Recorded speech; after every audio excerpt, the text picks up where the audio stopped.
Vous avez tout planifié, vous avez tout calculé. Vous avez aussi prié, vous avez beaucoup jeûné pour que Dieu signe vos projets. Mais la question, pourquoi en réalité rien ne bouge? La vérité que je vais vous dire est dure, mais elle va vous libérer. C'est que Dieu n'est pas le secrétaire de vos ambitions. Il est le Seigneur de votre vie. Aujourd'hui, je vais vous parler pourquoi Dieu ne bénit pas vos plans, mais pourquoi il s'apprête à bénir radicalement votre obéissance. La différence que la plupart ne font pas, c'est entre le bon et le vrai. Tu peux faire de bonnes choses, comme par exemple avoir un bon travail, aider sa famille. C'est de très bonnes choses.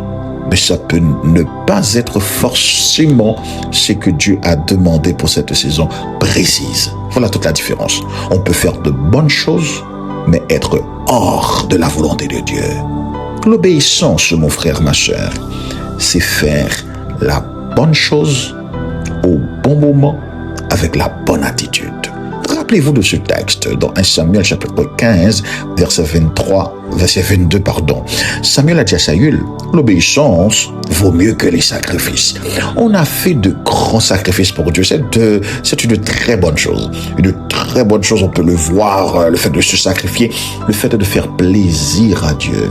Mais sortir de la volonté de Dieu, cette bonne chose peut ne pas être la vraie chose qu'il faut faire.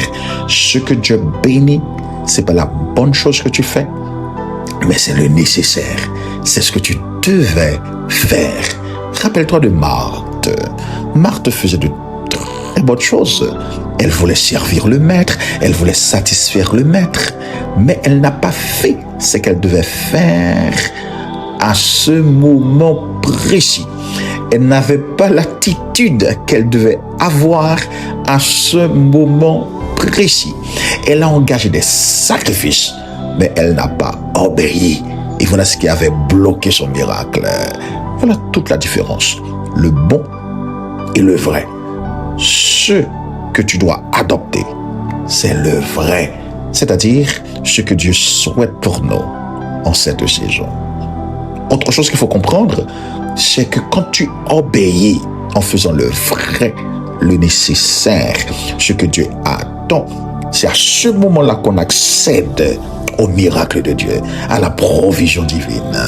Rappelle-toi de la veuve qui devait voir ses enfants en esclavage. Elle avait obéi aveuglément. Il y a de bonnes choses qu'elle pouvait faire, mais c'était illogique.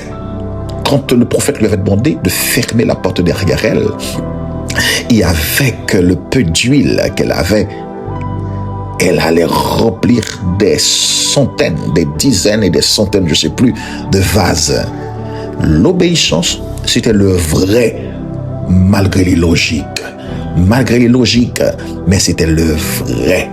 C'est ce qui a déclenché la provision divine. C'est ce qui a déclenché le flot. C'est ce qui a déclenché son miracle. Mon frère, Dieu est responsable de ce qu'il ordonne.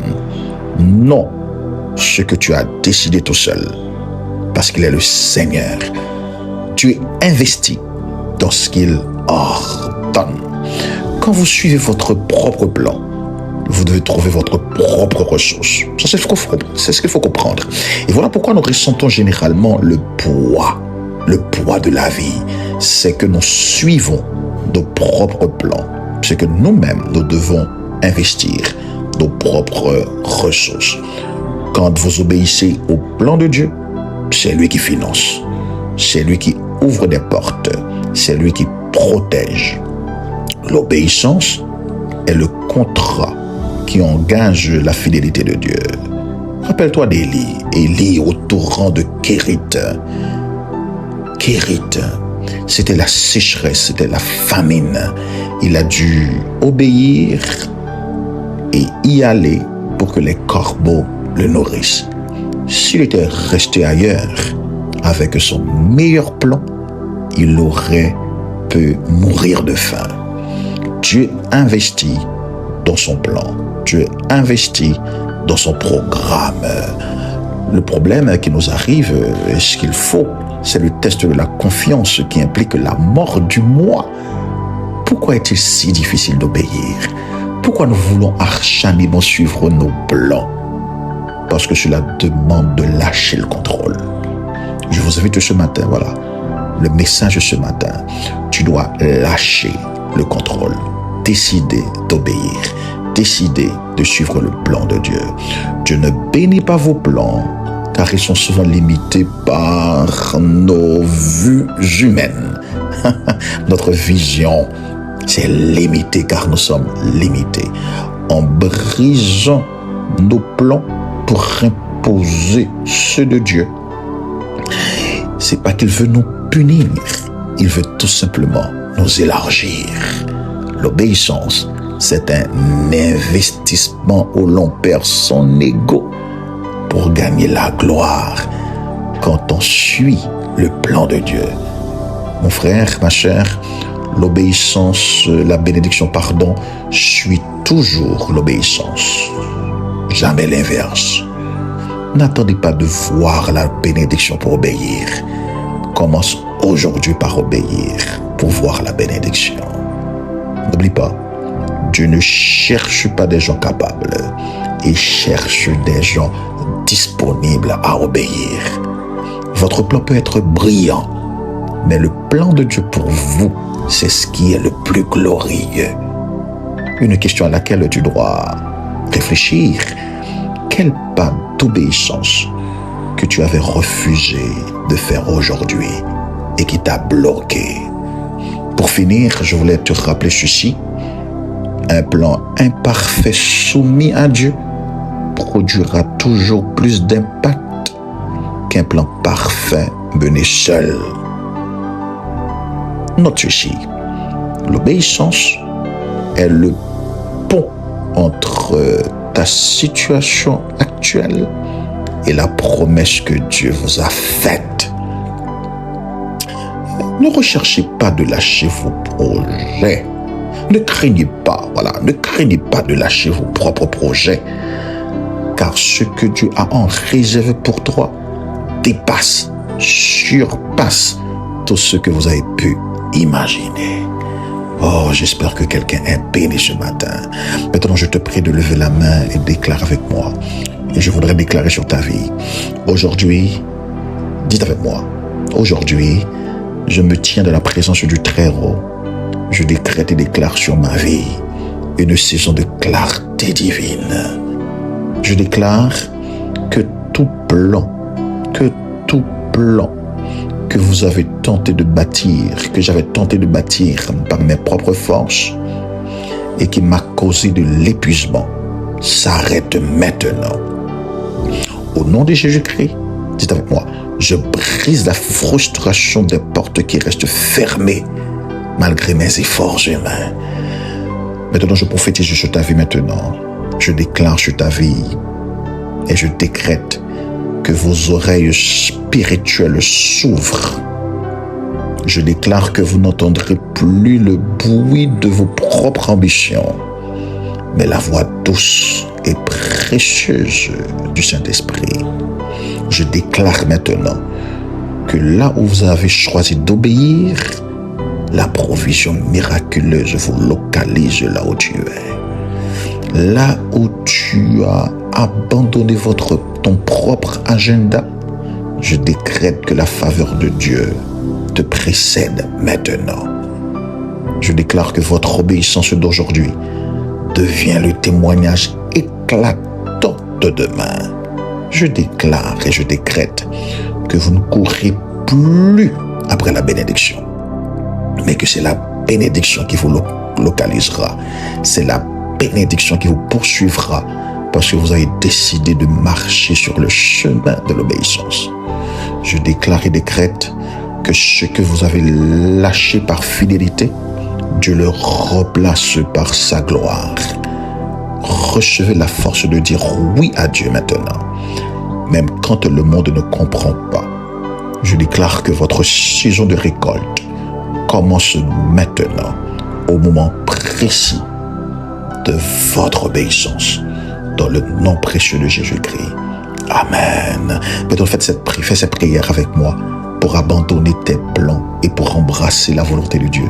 Dites avec moi, Père Saint, je viens devant toi avec humilité. Je confesse qu'il m'est parfois arrivé de poursuivre mes propres rêves en oubliant de te consulter. Dites avec moi, pardon d'avoir essayé de forcer des portes que tu n'avais pas ouvertes et d'avoir demandé ta bénédiction sur des plans que j'avais moi-même tracés. Dites avec moi, aujourd'hui, Seigneur, je dépose mes agendas, mes calculs, mes inquiétudes à tes pieds. Dites avec moi, s'il te plaît, je réalise que ta volonté est parfaite, même lorsqu'elle contredise la mienne. Donne-moi, Père, le courage d'abandonner ce que je crois être bon pour recevoir ce que tu sais être excellent et parfait. Oh, dites avec moi, Saint-Esprit, fortifie mon cœur pour que mon obéissance ne soit pas une contrainte, mais un acte d'amour et de confiance totale. Continue à déclarer avec moi, dis, je déclare sur ma vie que je ne marcherai plus seul, puisque j'ai choisi de t'obéir. Dites avec moi, je m'attends maintenant à voir ta main qui agit. Que ta provision coule à flot là où le Saint-Esprit me conduit. Dis au nom de Jésus-Christ, j'accepte ton plan, Saint-Esprit, car je sais qu'il est pour mon bien et pour ta gloire. Amen. Alléluia. Maintenant, mon frère, ma chère, si cette parole a résonné dans votre esprit, je vous invite à faire deux choses simples. Écrivez en commentaire, Seigneur, je te donne mes plans et je choisis ton obéissance. Seigneur, je te donne mes plans et je choisis ton obéissance. N'oubliez pas de partager cette vidéo à une personne qui lutte actuellement pour faire réussir ses propres projets. Devenez un canal de sa délivrance.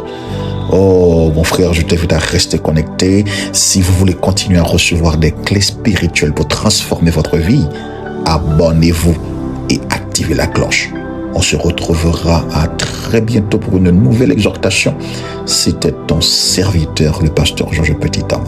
Sois béni et que la faveur de Dieu soit sur toi.